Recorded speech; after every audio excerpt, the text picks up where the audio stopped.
There was a cannibal, and he was going around doing what cannibals do. The people managed to catch him, and they, as my grandmother would say, they fixed him up, meaning that they killed him. You know, as was the custom, they cremated the cannibal, thinking they were getting rid of the problem. The smoke and the ashes turned into what became the mosquito. It's a comment on the general reality of society now and culture. Initially, you know, you had one person come, for example, the cannibal man, in that way, sort of a metaphor in that way. And then there was more and more things that came. If we don't think about what we have or what we're losing or what we've lost and try to maintain some of that, then the mosquito becomes me, so to speak.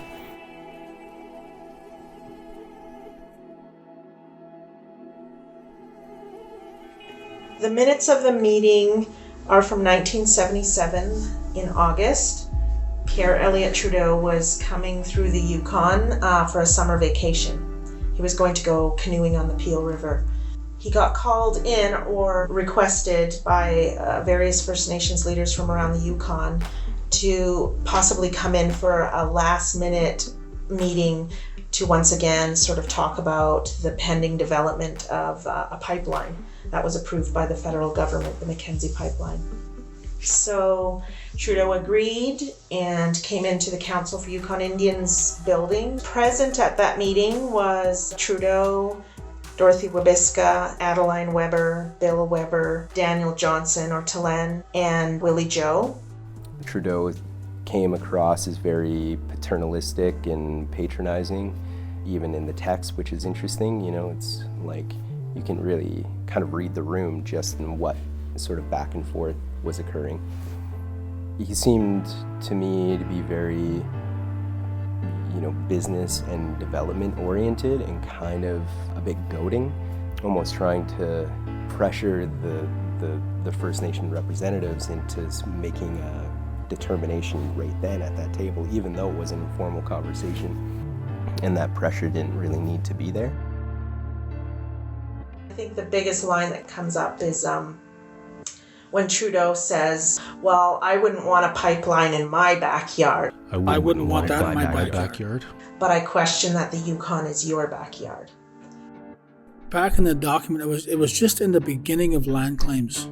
They were already making those big steps. The one thing was courage, the courage of these people to stand up for something that was important.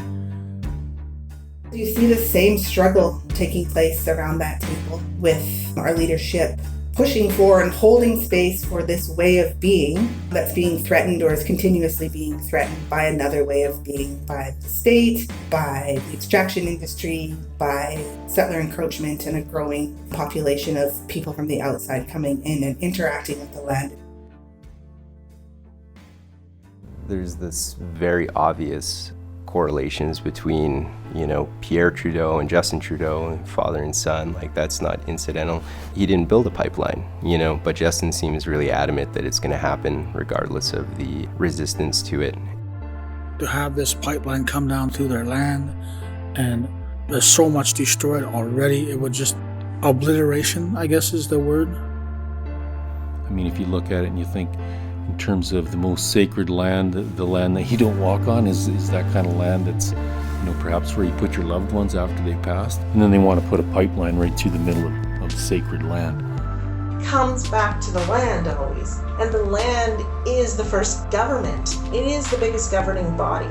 Where land used to be the thing we would turn to help make decisions that brought us together, that basically formed our governance structures. Now we see paper doing those things.